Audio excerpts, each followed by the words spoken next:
Hello guys and welcome to day 12 of MA Startup Venture Show. So today we're going to talk about one of the most important aspects of entrepreneurship, okay? So you probably is thinking about funding, right? Yes, you are right. So however, I have a different understanding, okay? I think that funding is not the most important aspects of entrepreneurship, okay? I think it's commitment, I think it's persistence, I think it's the capability to achieve that funding, okay? Achieve that venture of yours, okay? To make it a success from idea to reality, okay? So that's the thing, guys.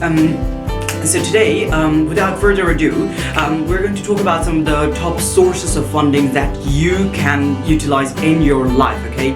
So number one is bootstrapping. So what exactly is bootstrapping, right? So bootstrapping is basically when you have working job, okay, and you're working in the job and on the side you have a hustle, okay? From the job you save up some money and you use that savings of yours for your venture, okay, for your passion, for your dream business, okay? So that's what we call bootstrapping. Now when you have bootstrapping, you have a lot of say on your own business, because you are your own boss, because you are the captain there, right? So like investors, other people, they don't have a say. You control everything of your business. So that's a very good way to work on your business, okay? Now after the bootstrapping, I've written down in my phone basically, so I'll just go through it. Now second way you could have some kind of let's say, second way is basically you could get some kind of bank loans, okay? So bank loans is another way you could generate a bit of capital for your business, okay? Now the thing is, for you to have a working get a working bank loan, okay, to get a bank loan from an established bank or someone with a decent amount of interest rate, so what you need to do is you need to show them a proper business plan, okay? You need to show them that your business has the potential to generate revenue, okay? You need to show them when you're going to break even on your venture, okay?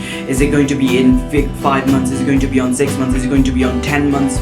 Like, you need to show them proper justification, okay? Once you do that, this is one of the good ways, because you have an understanding that how long is it going to take for your business to actually break even, and then you start to generate profit, okay? So there's one important aspect here, that is profit is equal to revenue minus the expenses, okay? That means you subtract the expenses from your revenue, whatever you earn, and then you have the profit over there, okay? So that's the thing. Now number two was what?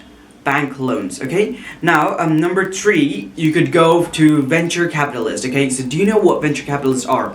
So now in this world, right, there's like a lot of businessmen, a lot of people who are like very wealthy, right? So what they do is they want to increase their wealth, okay? So what they do is they give this money to some investment firms, okay?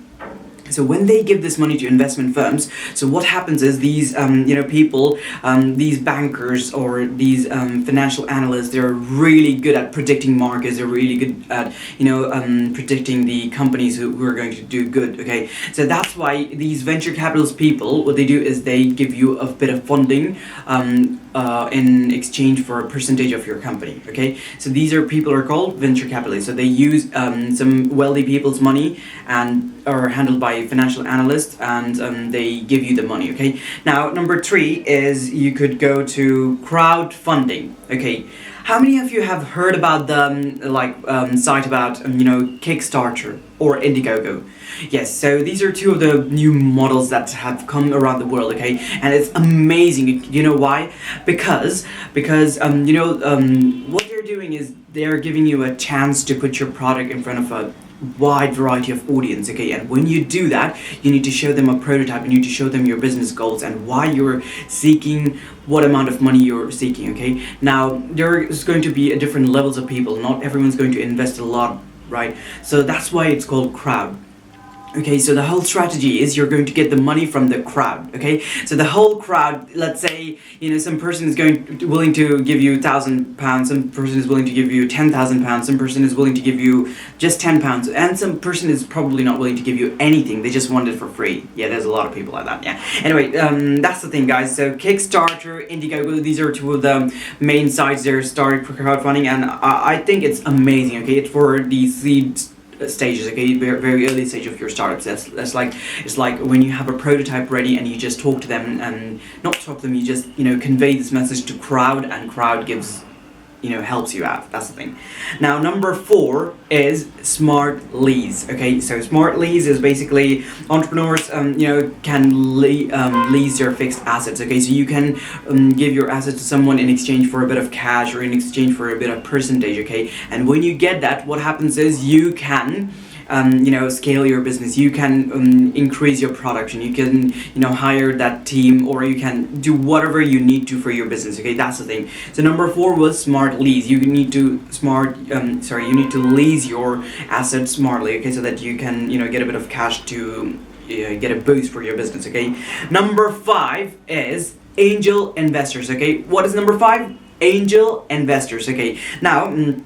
So these people are like angels. Okay, so what happens is these people are you can say wealthy people, definitely, for sure, because they're one of these investors. So what happened is they accumulated their wealth, and now they're investing. Okay, and they're quite what do you call it, they invest in early stage ventures, they invest in normal businesses, they invest in markets, all of these things. So what they do is they like check out your business plans, they check out if your company has any kind of potential or not. Okay, and if it has potential, what they do is they take a bit of your company. Okay, they take a percentage, they take a share of your company in exchange for a capital boost. Okay, now the thing is, when they invest money for you, the good thing is they will take this money back after 5 or 10 years. Okay, they want a return on their investment. Okay, usually it's 500%, 600%, 700% when a company goes public, or they sell their company. Okay, at that time they get their return. Now the thing is, when you get money from angel investors or venture capitalists in exchange for your share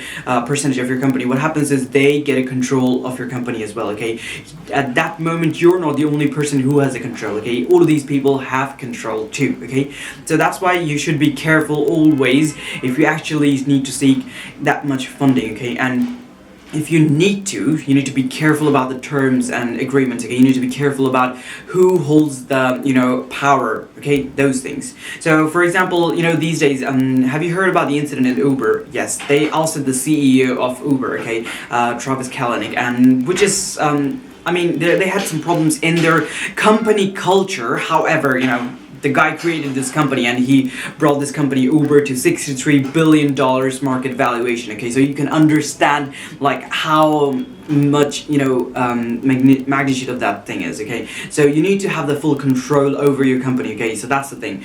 Now number 6 is startup incubators, or you can say accelerators. Okay, so some of the top accelerators in the world is Entrepreneur First, you could say, then Techstars in Silicon Valley, and then you can find New Entrepreneur Foundation. I think that's a foundation who helps boost these things. Then you can find some other incubators in your local colleges, local businesses, local areas. There's always something. Okay, so we've been through this incubator in our university, in Queen Mary University of London, and which was great, by the way. They gave us so much skills. Okay, we got to practice, we got to meet new mentors, we got to talk with other people where we found out about their business ventures, and we learned how they were working, like what business model they were following, all these amazing stuff.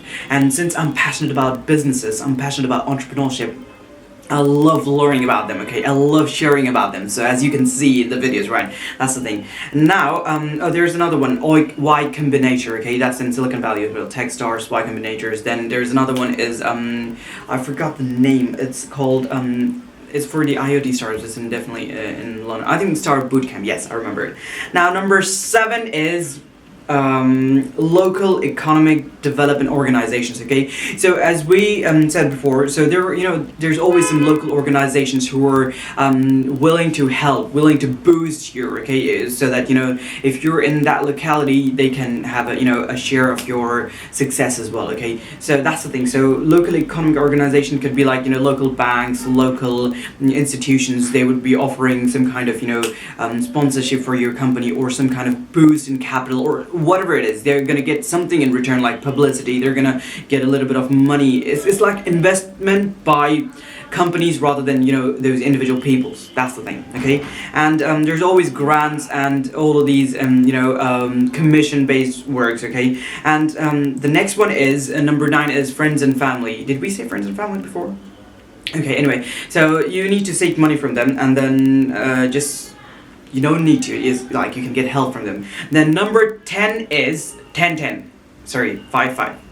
Number 10 is you can get money directly from your customers. Okay, so how does it work? Now the thing is, these days what happens is the startups are going in lean methodology, right? So they make their product and they like sell it directly, right? And when they do that, what happens? They get their customers directly, so they don't need to work in their marketing channels or this channel or that channel right away. So what they do is they get the money. It's like a loop there. Okay, so you're here, your customers are here. Okay, so they keep putting money in and you keep producing and giving it to them. So which is, I feel like this is an amazing business model, which is great, by the way. And I hope you understood, you got some value out of this video. Okay, and with that, guys, I would like to thank you for watching this video, and please subscribe to my channel if you would like to get these updates. And today is day 12 of my speaking challenge again, and after finishing this 30-day challenge, I will be posting these videos weekly, probably on Friday. I'll have to choose a day. Okay, and I'm working on sharing and providing value to you. Okay, guys, so I hope you'll have an amazing time and keep learning, keep developing, guys. Take care. Bye-bye.